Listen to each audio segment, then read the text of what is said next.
ஆன்மீக நண்பர்கள் அனைவருக்கும் அன்பு கலந்த வணக்கங்கள். இன்றைக்கு நாங்கள் ஆன்மீகம் சம்பந்தமான பதிவில் தோஷங்கள் நீக்கம் நாகதீபம் வேண்டுதல்களை நிறைவேற்றும் பெருமாள் வழிபாட்டை பற்றி பார்க்கலாமா வாங்க.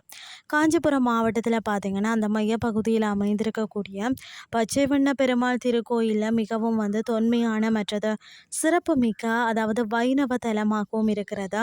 காஞ்சிபுரம் பேருந்து நிலையத்திலிருந்து எளிதில் சென்றடையக்கூடிய இந்த ஆலயம்தான் தனித்துவமான கட்டிடக்கலை மற்றது வழிபாட்டு முறைகளால் பக்தர்களை ஈர்க்கிறது.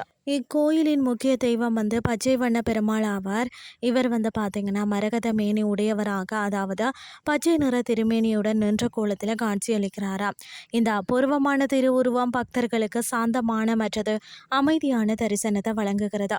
இந்த தலத்தில் மகாவிஷ்ணு பார்த்தீங்கன்னா ராமர் அவதாரத்தில் காட்சி அளித்ததாக நம்பப்படுகிறது.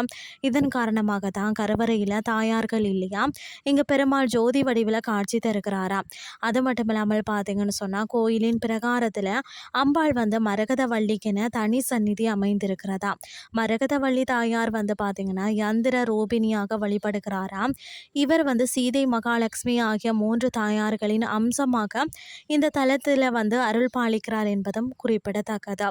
அதாவது தாயார் சந்நிதியில் நாகதீபம் ஒன்று வைக்கப்பட்டுள்ளதாம்.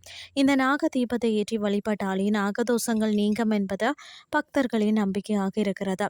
இந்த கோயிலில் வருடம் தோறும் பார்த்தீங்கன்னு சொன்னால் வைகுண்ட ஏகாதசி, வைகாசி விசாகம், ஆணி திருமஞ்சனம் இது போன்ற திருவிழாக்கள் வெகு விமரிசையாக கொண்டாடப்படுகிறதா. திருமண வயதை அடைந்ததும் திருமணம் கைகூடாத ஆண்கள் மற்றது பெண்கள் இந்த கோயிலுக்கு சென்று பச்சை வண்ண பெருமாளை மனமுருகி வேண்டி செல்கிறார்களாம். இங்குள்ள அம்பாள் மரகதவல்லியும் திருமண பிரச்சனைகள் தீர்க்கும் சக்தியாக நம்பப்படுகிறார். தாயார் சந்நிதியிலும் பிரார்த்தனைகள் மேற்கொள்கின்றனர். விரைவில் நல்ல வரன் அமையவும் திருமணத்தில் உள்ள தடைகள் நீங்கவும் பக்தர்கள் பெருமாளையும் தாயாரையும் வேண்டிக் கொள்கிறார்கள்.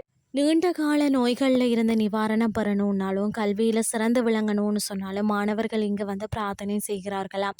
அது மட்டும் இல்லாமல் நேர்த்திக்கடன்கள், பச்சை நிற வஸ்திரம் சாற்றுதல் இந்த கோயிலில் மிகவும் முக்கியமான நேர்த்திக்கடன்களில் ஒன்றாகத்தான் இது இருக்கிறது.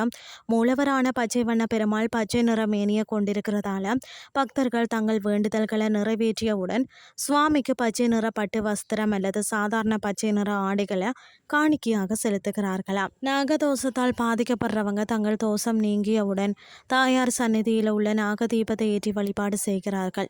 இது நாகதேவதைகளுக்கு செய்யும் மரியாதையாகவும் நன்றியாகவும் கருதப்படுகிறதாம்.